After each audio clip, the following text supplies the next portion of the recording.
Rekha one of the most iconic female star of all time, एक ऐसी actress जिसे India का 4th highest civilian Padmashri award मिला। अपने करियर में 180 से ज्यादा मूवीज करना, जिसमें से 100 में से ज्यादा मूवीज में लीड रोल निभाना, इंडस्ट्री की one of the top earning actresses में से एक रही रेखा की इमेज आज के टाइम पे बस एक एक्टर के अराउंड रिवॉल्व होकर रह गई है। रेखा ने जितनी अकम्पलिशमेंट्स हासिल करी अपनी लाइफ में, वो भी इतने रफ चाइल्डहुड के बाद भी ये काबिले तारीफ है, मगर फिर भी लोग उन्हें एज एन एक्ट्रेस कम और अमिताभ बच्चन के साथ अफेयर को लेकर ज्यादा याद करते हैं। कैसे रेखा ने खुद से अपनी इमेज की धज्जियां उड़ा दी, ऐसी धज्जियां उड़ाई जो एक्ट्रेस इन्हें अपनी बहन मानती थी, उसी के घर को लगभग इन्होंने तबाह कर दिया। कैसे इतनी बड़ी एक्ट्रेस को नाजायज औलाद के टैग से लेकर विच और वैम तक की टैग मिली। कैसे रेखा के डेब्यू बॉलीवुड के दौरान उन्हें मॉलस्टेशन का सामना करना पड़ा, वो भी उस मूवी के लीड एक्टर ने ऐसा किया। काफी ज्यादा पोटेंशियल वाली एक आइकॉनिक एक्ट्रेस आज भी एक क्लाउड चेजर बनकर रह गई है। लेकिन सवाल ये है कि मगर कैसे? तो चलो let's discuss the controversial life of Rekha. Rekha और कंट्रोवर्सी मानो बचपन से ही एक दूसरे के बेस्ट फ्रेंड रहे। 10 अक्टूबर 1954 के दिन मद्रास में तमिल सुपरस्टार जेमिनी गणेशन और फेमस एक्ट्रेस पुष्पल्लवी की एक बेटी होती है, जिसका नाम वो लोग भानु गणेशन रेखा रखते हैं, जो आगे चलकर रेखा बनती है। पहली कंट्रोवर्सी जो उनके जन्म के साथ ही उनके गले पड़ जाती है, वो होती है इलिजिट चाइल्ड का टैग। जी हाँ, रेखा के माता पिता बिना शादी के माँ बाप बन गए थे। जेमिनी और पुष्पा पल्लवी अनमैरिड थे जब वो दोनों रेखा के माँ बाप बने थे, जिस वजह से बचपन से ही उन्हें नाजायज औलाद का टैग मिल गया था। ऊपर से रेखा के उनके फादर के साथ बनती भी नहीं थी। जेमिनी बाप तो बन गया था, मगर उन्होंने कभी भी रेखा को बेटी माना ही नहीं, जिस वजह से रेखा को कभी बाप का प्यार नहीं मिल पाया और वो अपनी माँ के साथ ही रहा करती थी। ऐसा रफ चाइल्डहुड रहा था रेखा का। अब जैसा कि मैंने आपको बताया कि रेखा की मदर भी साउथ से काफी पॉपुलर स्टार थी, इसी वजह से सिर्फ 4 साल की एज में ही रेखा ने as a child actor debut भी कर लिया था। 1958 में आई मूवी इंटू गुट्टू में रेखा की एज महज 4 साल की थी। 1966 में आई मूवी रंगुला रंथम में भी रेखा ने चाइल्ड एक्टर का रोल निभाया था। मगर सबसे शॉकिंग बात तो ये है कि जो बच्ची साल 1996 तक चाइल्ड एक्टर थी, उसने अचानक से सिर्फ 3 साल बाद 1969 में एज अ लीड एक्ट्रेस पहली मूवी का काम कैसे किया। और उस फिल्म का नाम था ऑपरेशन जैकपॉट नल्ली CID 999 और इस वक्त तक उनकी एज सिर्फ 15 ईयर्स थी। तो इसी साल रेखा ने उस इंडस्ट्री में कदम रखा जो आने वाले टाइम में उनकी पूरी जिंदगी बदल के रख देने वाली थी। जी हाँ, मैं बात कर रहा हूँ बॉलीवुड की। तो साल था 1969 जब रेखा ने अनजाना सफर नाम की मूवी में शूटिंग शुरू की, जो कि उनकी पहली हिंदी मूवी होने वाली थी। मगर इस मूवी के सेट पे ही उनके साथ जो हुआ, रेखा शायद उसे पूरी जिंदगी भुला नहीं पाई। इस मूवी में रेखा के अपोजिट विश्वजीत चैटर्जी थे, जो उस टाइम पे काफी एस्टेब्लिश नाम थे, और रेखा सिर्फ 15 ईयर्स की थी। तो हुआ कुछ ऐसा कि एक दिन एक किसिंग सीन शूट करना था। रेखा को बताया गया कि एक सिंबॉलिक सीन होगा, मतलब किसिंग सीन कैमरा एंगल और एक्टिंग से दिखाया जाएगा, रियल किसिंग नहीं होगी। लेकिन जब कैमरा रोल हुआ तो विश्वजीत ने बिना किसी वार्निंग के रेखा को जबरदस्ती किस करना शुरू कर दिया। कैमरा चल रहा था और विश्वजीत ने लगभग 5 मिनट तक रेखा को जबरदस्ती किस किया। सेट पे डायरेक्टर, कैमरामैन, लाइटमैन सारे लोग प्रेजेंट थे, मगर सारे मर्द खड़े होकर तालियां बजाते रहे, हंसते रहे, जैसे कोई जोक चल रहा हो। उधर रेखा शॉक में थी, ना वो कुछ कह पा रही थी, ना ही रजिस्ट कर पा रही थी। वो कंफ्यूज थी, घबराई हुई थी। मतलब एक 15 साल की बच्ची के साथ अगर कोई अधेड़ उम्र का मर्द ऐसी हरकतें करता है और आसपास बैठे सारे मर्द लड़के का साथ देने के बजाय उस पर ताली बजा रहे हो, तो उस लड़की पे क्या बीतेगी। इसी बात से रेखा बहुत शर्मिंदा हो गई थी और अंदर से बिल्कुल टूट गई थी। हालांकि 1969 में रिलीज होने वाली मूवी आखिरकार 1979 में रिलीज हुई। इस फिल्म के सीन्स इतने एक्सप्लिसिट थे कि सेंसर बोर्ड ने फिल्म को रोक दिया। उन्होंने कहा कि ये सीन इमोरल है, स्पेशली जब लीड एक्ट्रेस माइनर हो। इंडियन सिनेमैटिक नॉर्म्स उस वक्त काफी स्ट्रिक्ट थे और ऐसे फिजिकल सीन्स तब टैबू हुआ करते थे। इस सीन की वजह से मीडिया में भी काफी फिल्म की बदनामी होने लगी। कंट्रोवर्सी के बाद फिल्म का फ्यूचर अनसर्टेन हो गया। डिस्ट्रीब्यूटर्स ने बैकआउट कर लिया और फिल्म सेल्ड हो गई। मगर साल 1979 तक रेखा एक सुपरस्टार बन चुकी थी। प्रोड्यूसर्स ने सोचा कि रेखा के नाम पे पैसे कमाए जा सकते हैं, इसलिए फिल्म को दोबारा पैकेज करके इस मूवी का टाइटल भी अनजाना सफर से बदलकर 2 शिकारी कर दिया गया। फिल्म को हेवीली एडिट करने के बाद फाइनली क्लियरेंस मिली और 1979 में 2 शिकारी नाम से यह फिल्म रिलीज हो गई। खैर 1970 में रेखा ने फाइनली बॉलीवुड में डेब्यू कर लिया और उनकी पहली मूवी रही सावन भादो। सावन भादो में रेखा के अपोजिट नवीन निश्चल रहे। नवीन की भी यह बॉलीवुड डेब्यू थी, तो 2 नए एक्टर्स ने इस मूवी से अपने बॉलीवुड करियर की शुरुआत करी। इस मूवी की शूटिंग के दौरान ही दोनों काफी क्लोज भी हो गए,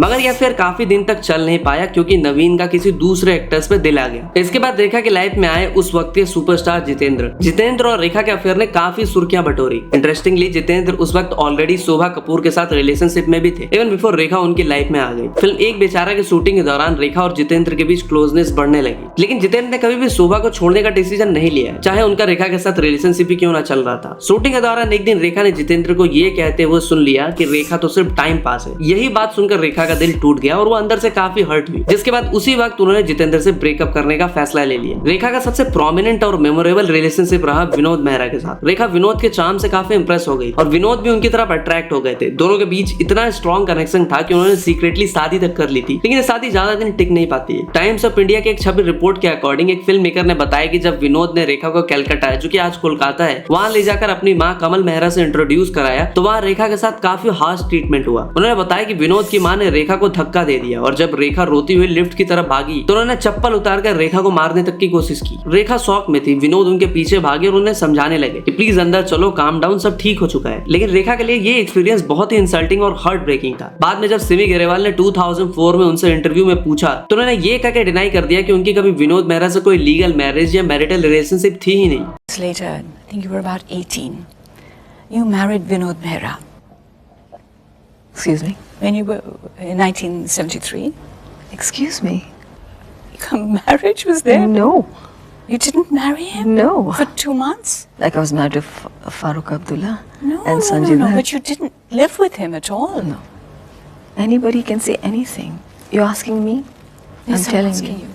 But I don't want to. It's not important. लेकिन मीडिया एंड इनसाइडर्स के अकॉर्डिंग ये एक असली शादी थी जो सिर्फ कुछ ही दिनों में टूट गई मां के विरोध और समाज के प्रेशर की वजह से। अब ये शादी झूठी थी या सच्ची ये तो विनोद और रेखा ही जाने, मगर अफेयर तो थी। तो अब आते हैं उस अफेयर पे जो बॉलीवुड इतिहास की सबसे कंट्रोवर्शियल अफेयर मानी जाती है। मैं बात कर रहा हूँ रेखा और लिविंग लेजेंड अमिताभ बच्चन के अफेयर के बारे में। तो दोनों की मुलाकात 1976 की फिल्म दो अनजाने के सेट पर होती है, जहां से उनकी केमिस्ट्री शुरू होती है और उस वक्त अमिताभ बच्चन जया बच्चन से ऑलरेडी मैरिड होते हैं। लेकिन रेखा के साथ उनकी क्लोजनेस बढ़ती जाती है, स्पेशली मुकद्दर का सिकंदर और मिस्टर नटवर लाल जैसे प्रोजेक्ट्स के दौरान। रेखा और अमिताभ की एक के बाद एक मूवीज आ रही होती है और ये ऑन स्क्रीन परफेक्ट पेयर बन चुके होते हैं। और अपने रिलेशनशिप के शुरुआती दिनों में ही रेखा और अमिताभ छुप छुप के मिलते थे एक बंगलो पे, जो रेखा की एक क्लोज फ्रेंड का था। सब कुछ क्वाइटली चल रहा था, कोई जान ही नहीं रहा था कि बॉलीवुड के सबसे बड़े सुपरस्टार्स और ग्लैम क्वीन सीक्रेटली एक दूसरे के करीब आ रहे हैं। लेकिन फिर एक ऐसा इंसिडेंट होता है जिसने उनके अफेयर को मीडिया के नजर में ला दिया होता है। 1978 में फिल्म गंगा के सौगंध की शूटिंग के दौरान एक को एक्टर रेखा के साथ बदतमीजी कर देता है। यही देखकर अमिताभ का गुस्सा फूट पड़ता है। उन्होंने सेक्टर पे चिल्ला के सबके सामने कन्फ्रंट किया होता है। तब तक उनका रिश्ता सिर्फ अफवाह था, लेकिन इस इंसिडेंट के बाद मीडिया को हिंट मिल गया होता है कि रेखा अमिताभ के लिए सिर्फ को स्टार नहीं है, कुछ ज्यादा है। और इसी के बाद उनका अफेयर हेडलाइन बन जाता है और हर मैगजीन कवर पे उनका नाम लिखा जाने लगता है। कंट्रोवर्सी तब और भी ज्यादा बढ़ जाती है जब रेखा ऋषि नीतू की शादी में सिंदूर और मंगलसूत्र पहनकर आ जाती है, जिससे लोगों ने उनका अमिताभ के नाम का सिंदूर मान लिया होता है। लेकिन अमिताभ ने कभी भी कुछ भी नहीं कहा होता और रेखा ने हमेशा मिस्ट्री बनाए रखी होती है। 2004 में सिमी ग्रेवाल के शो पे जब उनसे पूछा गया होता है तो रेखा ने सिर्फ इतना कहा होता है कि he is a married man, लेकिन कभी रिलेशनशिप से इनकार नहीं किया होता है। अब जाहिर सी बात है कि ये खबर जया बच्चन तक तो पहुंचनी ही थी। राइटर हनीफ जावरी के माने तो उन्होंने एक इंटरव्यू में खुलासा किया था, इट इज सेड दैट कि Jaya Bachchan once invited Rekha over for a lunch at her home. अब ऐसा सब कहते हैं, मुझे नहीं पता कि उसमें कितनी सच्चाई है। उस वक्त अमिताभ बच्चन घर में नहीं थे तो उनको अच्छे से खाना वाला खिलाया गया और वहाँ की बहुत सारी गुपसुप भी हुई। और ये सारे गुपसुप करने के बाद जब लास्ट में जाने के टाइम आया तो जया बच्चन ने रेखा से कहा कि देखो अमिताभ मेरा था, मेरा है और मेरा ही रहेगा। ये हनीफ जावरी के वर्ड्स थे। अब रेखा जया बच्चन को अपनी बड़ी बहन मानती थी, लेकिन फिर भी उन्होंने अपनी बड़ी बहन का घर ही उजाड़ने का डिसीजन ले लिया। खैर एक के बाद एक करीब 9 मूवीज में काम करने के बाद सिलसिला रेखा और अमिताभ की आखिरी फिल्म मानी गई। सिलसिला बॉलीवुड के उस वक्त की सबसे कंट्रोवर्शियल फिल्मों में से एक थी, क्योंकि इसमें रियल लाइफ लव ट्रायंगल था। अमिताभ बच्चन, रेखा और जया बच्चन तीनों का। एक तरफ अमिताभ और रेखा के अफेयर की खबरें और दूसरी तरफ इस फिल्म में अमिताभ अपनी वाइफ के बावजूद रेखा के साथ रोमांटिक रिलेशन में दिखाए गए, जो लोगों को काफी शॉकिंग लगा। ऐसा कहा जाता है कि सेट पर रेखा और जया के बीच टेंशन भी था और इस फिल्म के रिलीज से पहले रेखा का सिंदूर और मंगलसूत्र और शादी अटेंड करने वाली चीजें मीडिया में और भी ज्यादा आग लगाने के लिए काफी थी। लोगों को लग रहा था कि ये मूवी का हम तीनों के रियल लाइफ की स्टोरी ज्यादा है, मगर ये कंट्रोवर्सी इतनी बड़ी बन गई कि बच्चन साहब की पर्सनल लाइफ अफेक्ट होने लगी, जिस वजह से उन्होंने सारे प्रोड्यूसर्स तक ये खबर पहुंचा दी कि अब वो रेखा के साथ और काम नहीं करेंगे, जिस वजह से सिलसिला अमिताभ और रेखा के आइकॉनिक फेयर की आखिरी मूवी साबित हुई। लेकिन इसके बाद रेखा के अफेयर की खबरें संजय दत्त के साथ भी बाहर आने लगी। जब 1984 में वो जमीन आसमान की शूटिंग कर रही थी तो कुछ मीडिया रिपोर्ट्स ने तो ये भी कह दिया कि इन दोनों ने ऑलरेडी शादी कर रखी है, लेकिन ये खबरें सिर्फ अफवाह साबित हुई। हालांकि 1976 के दौरान संजय दत्त की मदर नरगिस दत्त ने रेखा को विच तक कह दिया। उन्होंने कहा कि रेखा ऐसे सिग्नल्स देती है जिससे मर्द उसकी तरफ खींची चले आते हैं। रेखा की अगली अफेयर एक और मैरिड मैन के साथ हुई और ये भी एक बहुत बड़ा बॉलीवुड स्टार था। मैं बात कर रहा हूँ राज बब्बर की। सब कुछ शुरू होता है साल 1986 में, जब राज बब्बर की दूसरी वाइफ स्मिता पाटिल की प्रेगनेंसी कॉम्प्लिकेशंस की वजह से डेथ हो जाती है। इस लॉस से राज बब्बर बुरी तरह से टूट जाते हैं। तभी उनकी लाइफ में रेखा एक मजबूत कंधा बनकर आती है। अगर तुम ना होते मूवी के सेट पे दोनों की मुलाकात होती है। दोनों अपने लाइफ में हार्ट ब्रेक से गुजर रहे होते हैं। रेखा भी एक लॉन्ग टर्म रिलेशनशिप छोड़ के आई होती है, इसी वजह से दोनों के बीच नजदीकियां बढ़ने लगती हैं। मगर ये रिलेशनशिप भी ज्यादा दिनों तक चल नहीं पाती। दोनों ही टूटे हुए थे और इसमें वो स्टेबिलिटी नहीं थी जो एक लॉन्ग टर्म रिश्ते के लिए जरूरी होती है। राज बब्बर जो तब भी अपनी वाइफ नदीरा और बच्चों के साथ कनेक्टेड थे, आखिरकार अपने परिवार के पास लौट गए और उनका ये फैसला रेखा के लिए एक इमोशनल सेटबैक बन गया। रेखा इस डिसीजन से बहुत ज्यादा हर्ट भी हुई। बहुत कम लोग जानते हैं कि रेखा ने एक्चुअली 1999 में शादी भी की थी और वो भी एक नॉन फिल्मी इंसान मुकेश अग्रवाल से, जो कि दिल्ली के एक सक्सेसफुल बिजनेसमैन और इंडस्ट्रियलिस्ट थे। ये शादी बिना ज्यादा मीडिया कवरेज के चुपचाप दिल्ली में निपटा ली जाती, मतलब सच में बिना किसी मीडिया कवरेज के। सबको लगा कि अब रेखा सेटल हो चुकी हैं, लेकिन तकदीर को कुछ और ही मंजूर था। शादी के कुछ ही महीने बाद पता चला कि मुकेश डिप्रेशन से जूझ रहे थे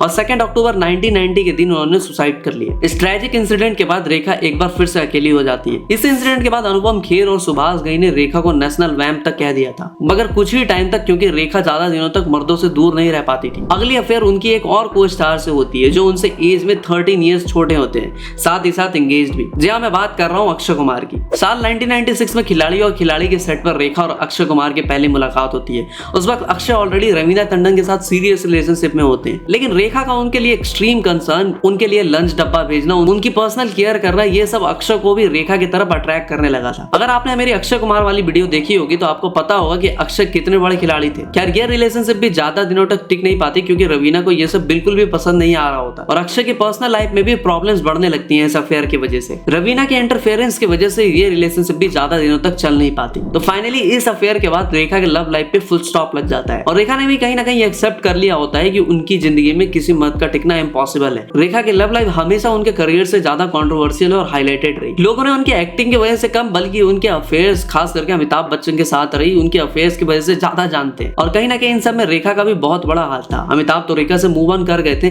लेकिन रेखा शायद आज तक अमिताभ से मूव ऑन नहीं कर पाई। तभी तो आज भी किसी रियलिटी शो में अपने अफेयर पे लाइमलाइट लेने पहुंच जाती है, क्योंकि मूवीज मिलना तो उनको कब का बंद हो चुका है, लेकिन आज जाकर कहीं ना कहीं ये उनकी इमेज को भी डेंट कर रहा है। इमेजिन करो कि आपने अपने लाइफ में 180 से ज्यादा मूवीज कर रखी है, मगर लोग आपको आपके काम की वजह से नहीं, बल्कि आपके अफेयर की वजह से ज्यादा जाने, तो इससे शर्मनाक बात क्या ही हो सकती है। तो आजकल लड़कियां भी रेखा को आइडलाइज कर रही हैं। कोई किसी मर्द से इतनी पागलों की तरह प्यार कैसे कर सकता है, मगर वो शायद ये भूल रही है कि रेखा के इस बेइंतहा मोहब्बत की वजह से कई घर बर्बाद भी हो गए। मैरिड मर्दों से प्यार करना कोई आइडलाइज करने वाली चीज तो है नहीं। खैर, ये थी रेखा की कंट्रोवर्शियल लव लाइफ का पूरा काला चिट्ठा। तो मैं मिलता हूँ आपसे अगली वीडियो में, तब तक के लिए हर हर महादेव।